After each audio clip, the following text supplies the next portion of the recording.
ये दौर 1556 का था, जब पानीपत की दूसरी लड़ाई चल रही थी। हेमचंद्र विक्रमादित्य जंग के मैदान में जिंदगी और मौत के बीच में जंग लड़ रहा था। घायल हेमू को दुश्मन सैनिक बंदी बनाकर अपने बादशाह के पास ले गए। बादशाह, जो कि 13 साल का एक बच्चा था, उसने तलवार उठाकर बड़ी ही बेरहमी के साथ में हेमू का सिर कलम कर दिया।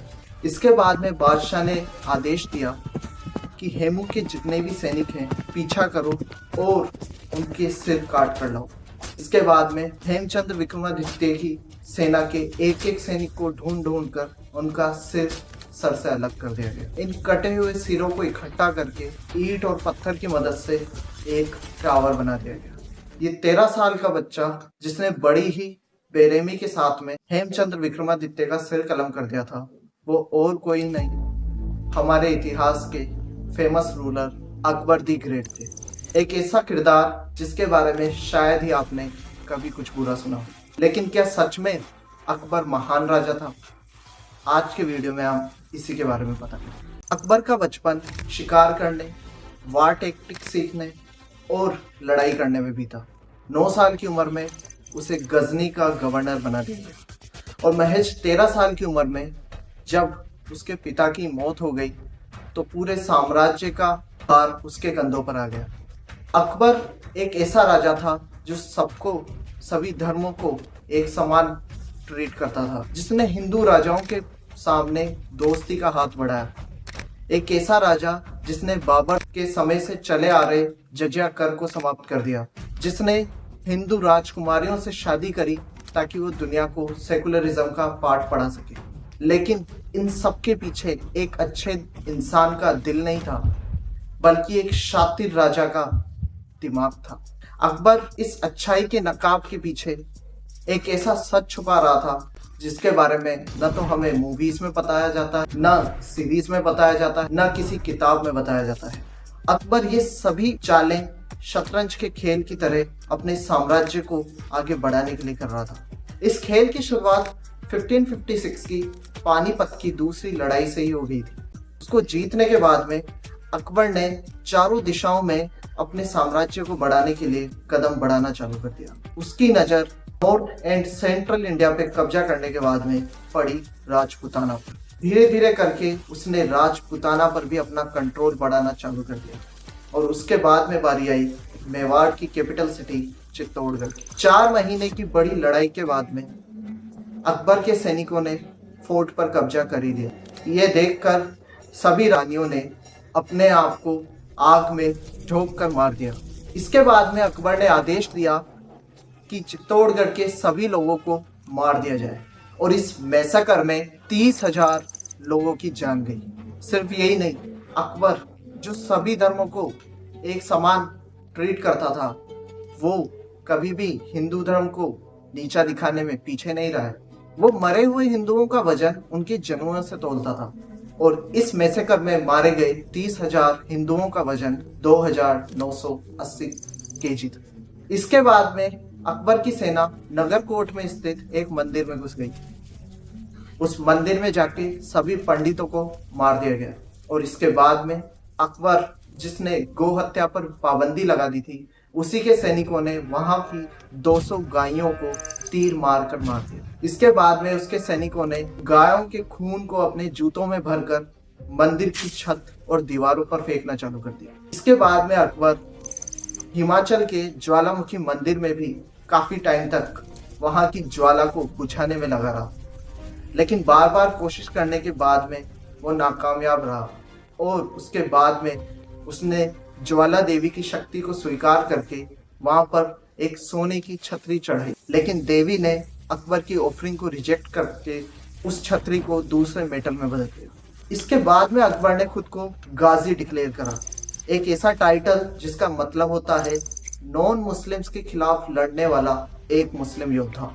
लेकिन आयरनी ये थी कि इसी समय अकबर इबादत खाने में अलग अलग धर्मों के गुरुओं को बुलाकर वहां पर उनकी अच्छी प्रैक्टिसेस की चर्चा कर रहा था और उन सभी के अच्छी चीजों को मिलाकर उसने दीन इलाही धर्म की स्थापना की। उसने जजिया कर, जो सिर्फ नॉन मुस्लिम्स को पे करना रहता था, उसको भी खत्म कर दिया।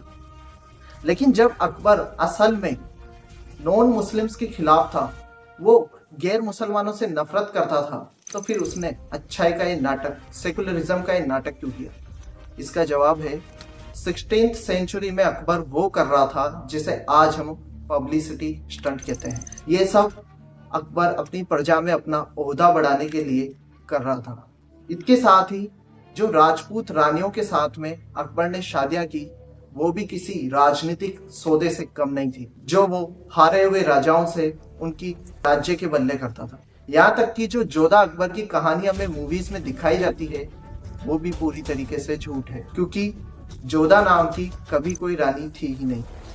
आमेर की जिस रानी से अकबर ने निकाह किया था, उनका नाम हरकाबाई था, जिसके भाइयों को अकबर के सैनिकों ने बंदी बना लिया था, और ये शादी भी एक राजनीतिक सौदा ही थी।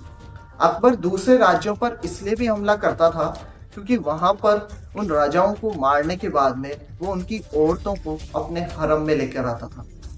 हरम अकबर के महल का एक ऐसा हिस्सा था जहां पर सिर्फ औरतें रहती थी।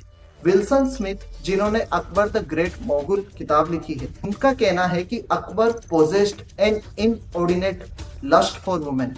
यहाँ तक कि अकबर ने अपने गार्जियन बैरम खां की मरने के बाद में उनकी बेगम से भी जबरदस्ती निकाह कर लिया था। अकबर के हरम में 5000 औरतें थी, जिनमें से 300 उसकी बीवियां थी और बाकी या तो दासियां, कनीजें या गुलाम थी। अकबर अपने हरम में किसी और मर्द को आना अलाउड नहीं करता था। इसी के लिए अकबर ने उस हरम की पहरेदारी के लिए ट्रांसजेंडर्स की एक सेना बनाई। ये ट्रांसजेंडर्स अलग अलग बैकग्राउंड से आते थे। इनमें से कुछ बाइसेक्सुअल्स थे, या फिर कुछ ऐसे थे जिन्हें सजा के तौर पे कास्ट्रिकेट कर दिया गया था। यहाँ तक कि अकबर, जिसने सती प्रथा पर बैन लगाया था, उसके बारे में भी ये कहना है कि जब भी अकबर के सैनिक किसी सुंदर स्त्री को सती होते देखते थे, तो वो उसे बंदी बनाकर अकबर के हरम में ले आते थे। अकबर के सैनिक कई बार मरी हुई रानियों से शरीर के साथ में सेक्सुअल अब्यूज करते थे, और यही कारण था कि अकबर की सेना के जीतने के बाद में रानियां आग में खुद को जलाकर मार देती थी, जौहर कर लेती थी। अकबर के हरम से रिलेटेड न जाने कितने ऐसे राज हैं जिनके बारे में हमें कभी नहीं पता पड़ेगा। वो राज उसी हरम के साथ में खत्म हो गए हैं। कई हिस्टोरियंस का मानना है कि अकबर अपने शुरुआती दौर में तो काफी क्रूर था, लेकिन बाद के टाइम में वो काफी सहनशील, सेकुलर आउटलुक का हो गया था। हिस्टोरियंस का ये भी कहना है कि अकबर ने अपने पूर्वजों से और अपने सक्सेसर से तो कम ही अत्याचार किए थे, उसने कम ही नॉन मुस्लिम्स को मारा था। लेकिन क्या ये सब आर्ग्यूमेंट्स अकबर ने जो भी गलत काम किए उसको जस्टिफाई करते हैं? इसका जवाब मैं आप पर छोड़ता हूँ। क्या अकबर सच में एक महान राजा था? हमें कमेंट सेक्शन में बताइए। और अगर ये वीडियो आपको अच्छा लगा तो इस चैनल को सब्सक्राइब कर लीजिए, इस वीडियो को शेयर कीजिए, ताकि ये सच्चाई ज्यादा से ज्यादा लोगों तक पता पड़े, और जो हमारी किताबों में हमें गलत इंफॉर्मेशन दी गई है, उस गलत इंफॉर्मेशन को हम दूर कर सके। मुझे आपका साथ चाहिए। Thank you so much.